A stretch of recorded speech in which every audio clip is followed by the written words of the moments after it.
सभी को राधे राधे। इस ऑनलाइन क्लास में आप सबका स्वागत है। आज हम पढ़ेंगे कक्षा 10 का पाठ संख्या जो 2 है, तुलसीदास जी उनका जो लक्ष्मण परशुराम संवाद है वो अपन पढ़ रहे हैं। पिछला जो चौपाइयाँ थी उसमें अपन ने पढ़ा था कि परशुराम जी कहते हैं कि शंकर भगवान का धनुष है, इस बात को पूरा संसार जानता है, ये सामान्य धनुष नहीं है, इसको तोड़ दिया है, इसलिए उनका गुस्सा करना स्वाभाविक है।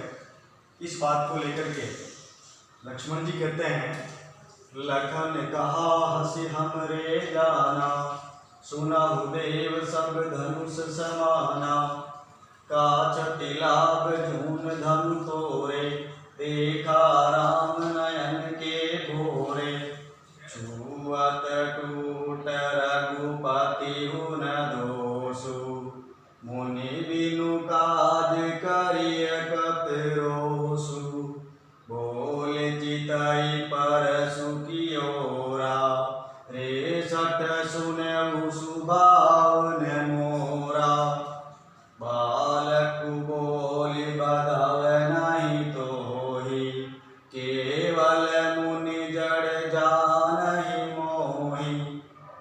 लक्ष्मण जी कहते हैं, लखन अर्थात लक्ष्मण जी ने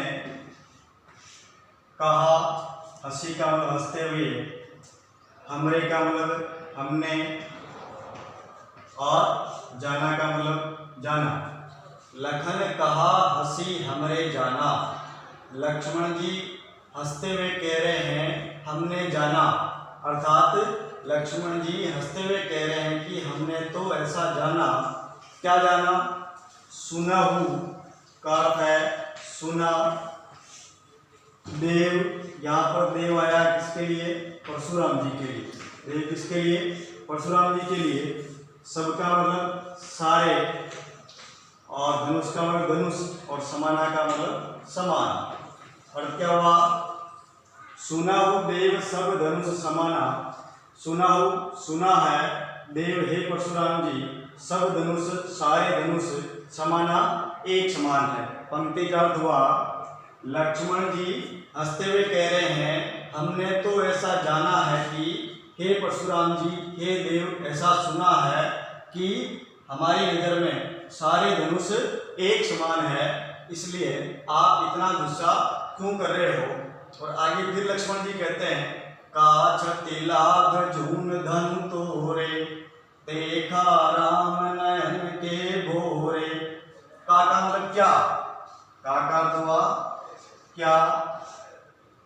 क्षति का मतलब, क्षति का अर्थ हुआ हानि, क्षति का अर्थ हुआ हानि, और लाभू का अर्थ हुआ लाभ, लाभू का अर्थ हुआ लाभ। जून, जून का अर्थ हुआ पुराना, जून का अर्थ हुआ पुराना, अर्थात जिसको अपन अपनी क्षेत्रीय भाषा में कहते हैं जून, जूना अर्थात पुराना। धनु का मतलब धनुष, तोरे का मतलब तोड़ा। लक्ष्मण जी क्या कह रहे हैं? का क्षति लाभु जून धनु तोरे, क्या क्षति हानि है और क्या लाभु लाभ है? जूनु पुराना, धनुष तोरे धनुष टूट जाने पर।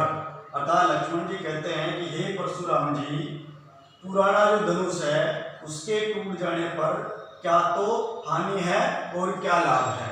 अर्थात लक्ष्मण जी कह रहे हैं कि ये जो धनुष है ये तो पुराना था, और पुराना धनुष टूट गया है, तो इसके टूटने से क्या तो लाभ है और क्या हानि है, इस प्रकार कहते हैं। और फिर आगे कहते हैं, देखा राम, राम ने, यहाँ पर नयन जो शब्द है इसका मतलब है नया, नय की आंख है, आंख नहीं होगी, या नयन का होगा नया। देखा राम नयन के भोरे, और भोरे का होगा यहाँ पर ब्रह्म। और क्या कह रहे लक्ष्मण जी? देखा राम नयन के भोरे, राम ने देखा है नयन नए के, भोरे ब्रह्म में, अर्थात भगवान जो श्री राम है उस भगवान श्री राम ने नए के ब्रह्म में आकर के इसको देखा है। पंक्ति का अर्थ क्या हुआ कि यदि कोई धनुष है वो पुराना है और वो टूट जाता है तो उससे क्या तो लाभ है क्या हानि है। इसे भगवान जो श्री राम है, उन भगवान श्री राम ने तो केवल नए के भ्रम में आकर के इसको देखा था, अर्थात तोड़ा नहीं है, वो नए के भ्रम में केवल इसको मात्र देखने लगे थे या देखा था। फिर आगे लक्ष्मण जी कहते हैं छुवत टूट रघुपति न दोषु, छुवत छूते ही, टूट गया रघुपति राम का, न नहीं दोषु दोष या कमी, छुवत टूट रघुपति न दोषु, छूते ही टूट गया, इसमें रघुपति का श्री राम का न दोषु कोई दोष नहीं है, अर्थात ये धनुष तो इस धनुष के हाथ लगाते ही छूते ही टूट गया, इसमें श्री राम का कोई दोष नहीं है। और मुनि, यहाँ पर मुनि आया किसके लिए?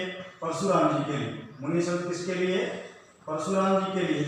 मुनि, हे परशुराम जी, बिनु बिना, बिनु का अर्थ क्या? बिना, काज का अर्थ हुआ कारण, काज कारण, करिय का अर्थ है कर रहे, तप्त का अर्थ हुआ क्यों, तत्काल क्यों, और रोसु का अर्थ हुआ गुस्सा, रोसु का अर्थ हुआ गुस्सा। पंक्ति का अर्थ हुआ मुनि बिनु काज करिए कत रोसु, हे मुनि, हे परशुराम जी, बिना कारण आप क्यों गुस्सा कर रहे हैं। अर्थात ये जो धनुष है, ये धनुष श्री राम के छूते ही टूट गया, इसमें श्री राम का कोई दोष नहीं है। और हे मुनि परशुराम जी, आप बिनु काज बिना कारण ही करिए कर रहे हो, कत क्यों रोसु गुस्सा, आप बिना कारण ही क्यों गुस्सा कर रहे हो। अब ये जो पंक्तियां जो लक्ष्मण के द्वारा कही गई है, इन पंक्तियों को सुनकर के फिर परशुराम जी बोलते हैं, बोले चितई परशु की ओरा, रे सत सुने सुभावन मोरा। बोलते हैं चितई देखकर, चितई का हुआ देखकर, परशु अर्थात जो परसा है उसके लिए, और की ओरा अर्थात की तरह, की ओरा तरह।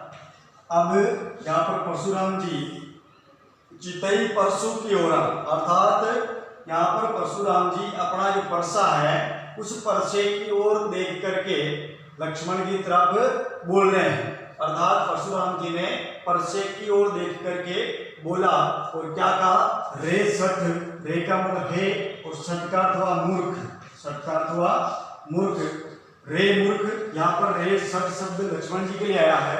हे मूर्ख, सुने हो, सुना, सुभाव, सुभाव का अर्थ हुआ स्वभाव, न का अर्थ हुआ नहीं, न का अर्थ हुआ नहीं, और मोरा का अर्थ हुआ मेरा। क्या कहा परशुराम जी ने?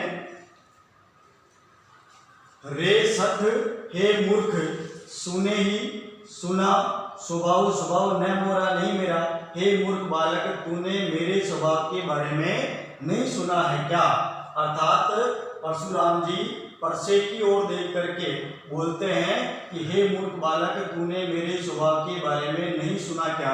अर्थात मेरा स्वभाव अत्यंत खराब है, अर्थात मैं किसी को छोड़ता नहीं हूँ, इस परसे के द्वारा मेरे सामने जो भी आता है सब मार दिए जाते हैं। और फिर आगे परशुराम जी बोलते हैं बालकु, अर्थात बालक, बालकु, बालक, बोली का अर्थ हुआ समझकर, बोली का अर्थ क्या हुआ? समझकर, बधऊ का अर्थ हुआ मारना या वध करना, नहीं का मतलब नहीं, और तो ही का मतलब तुझे। परशुराम जी क्या कह रहे हैं? बालकु बोली बधऊ नहीं तोई, बालक समझ करके मार नहीं रहा हूं तो ही तुझे।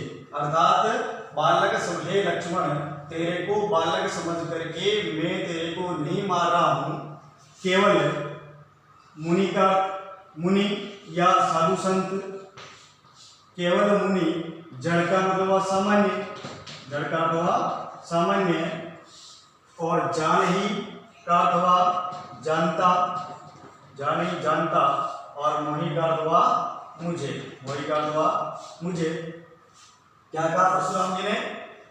केवल मुनि, सामान्य मुनि, केवल मुनि का मतलब सामान्य, मुनि का मतलब साधु संत, जड़ सामान्य, जानी जानता है वही मुझे। क्या कहा? बालक समझ करके मैं तुझे नहीं मार रहा हूँ, केवल तू मुझे केवल सामान्य मुनि जानता है क्या? अर्थात मैं केवल एक सामान्य जो मुनि होता है, साधु संत होता है, उसकी तरह नहीं हूँ। अगर तू मुझे ऐसा सामान्य मुनि जानता है तो तेरा सोचना गलत है। इस प्रकार लक्ष्मण जी को परशुराम जी गुस्से में आकर के इस प्रकार की बात कहते हैं। इस प्रकार आपने अभी ये जो चौपाइयाँ पढ़ी है, इसके जो शब्दार्थ है वो भी पढ़े हैं और लिखे भी हैं। तो आपको अपनी उत्तर पुस्तिका में ये जो शब्दार्थ लिखे गए हैं, इन शब्दार्थ को भी लिखना है। तथा दूसरा, इसका जो भी पढ़ने हिंदी अर्थ समझा है, इस हिंदी अर्थ को भी आप अपनी जो उत्तर पुस्तिका है, इस उत्तर पुस्तिका के अंदर अच्छी हस्तलेख में लिखेंगे और इसको याद भी करेंगे। सभी को राधे राधे।